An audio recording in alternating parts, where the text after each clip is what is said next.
नमस्कार, आप live cities देख रहे हैं। मैं हूं जय शुक्ला। बिहार की सियासत से इस वक्त की बड़ी खबर बताने जा रहे हैं आपको।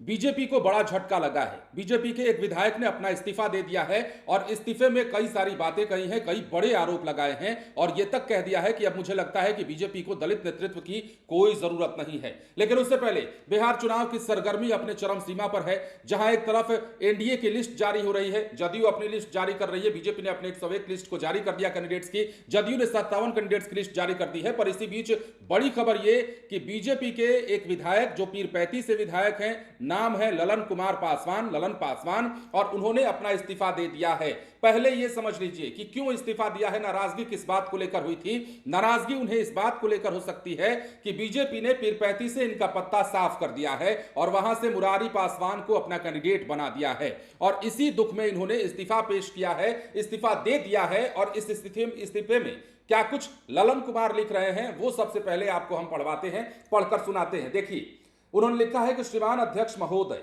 आदरणीय श्री दिलीप जायसवाल जी, भारतीय जनता पार्टी बिहार प्रदेश, मेरी भारतीय जनता पार्टी के साथ यात्रा यहां से समाप्त होती है। वरिष्ठ नेताओं के द्वारा मिले निर्देशों का पालन करते हुए मेरे हिस्से का जितना पार्टी को मिल पाया, मैं समझता हूं वो मेरी ओर से एक बार मौका देने के लिए कृतज्ञता स्वरूप था। मुझे लगता है कि एक मुखर दलित नेतृत्व की जरूरत अब भारतीय जनता पार्टी को नहीं है। देखिए, बड़ा आरोप है और फिर से सुनिए, जैसा कि हमने आपको कहा था, ललन कुमार लिखते हैं कि मुझे लगता है कि एक मुखर दलित नेतृत्व की जरूरत अब भारतीय जनता पार्टी को नहीं है, इसलिए मेरी यात्रा यहीं समाप्त होती है। अब मैं पार्टी की सीमाओं से ऊपर जाकर बाबा साहब भीमराव अंबेडकर के आदर्शों पर काम कर सकूंगा। मैं इसी वक्त से पार्टी की प्राथमिक सदस्यता से इस्तीफा दे रहा हूं। जय भीम। विधायक हैं ललन कुमार, 154 पीरपैंती से, भागलपुर जिला, और जिन्होंने अपने लेटर में साफ साफ लिखा है कि मुझे लगता है कि बीजेपी को अब दलित नेतृत्व की जरूरत नहीं है।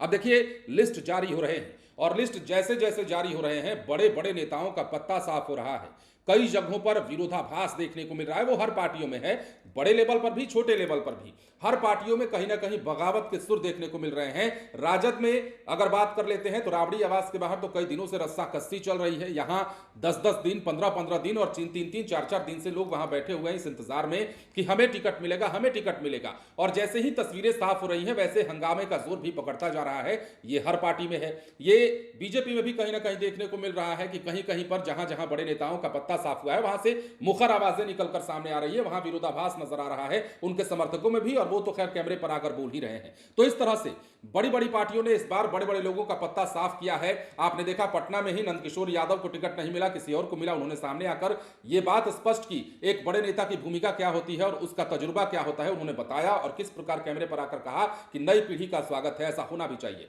लेकिन अब कई जगहों पर विरोध देखने को मिल रहा है और इसी विरोध का असर है कि अब ललन कुमार ने, जो पीरपैंती से बीजेपी के विधायक हैं, उन्होंने इस्तीफा दे दिया है। वहां मुरारी पासवान को टिकट दिया गया है, इस कारण उन्होंने इस्तीफा देते हुए कई बड़े आरोप भी लगा दिए। बने रहे लाइव सिटीज के साथ। धन्यवाद।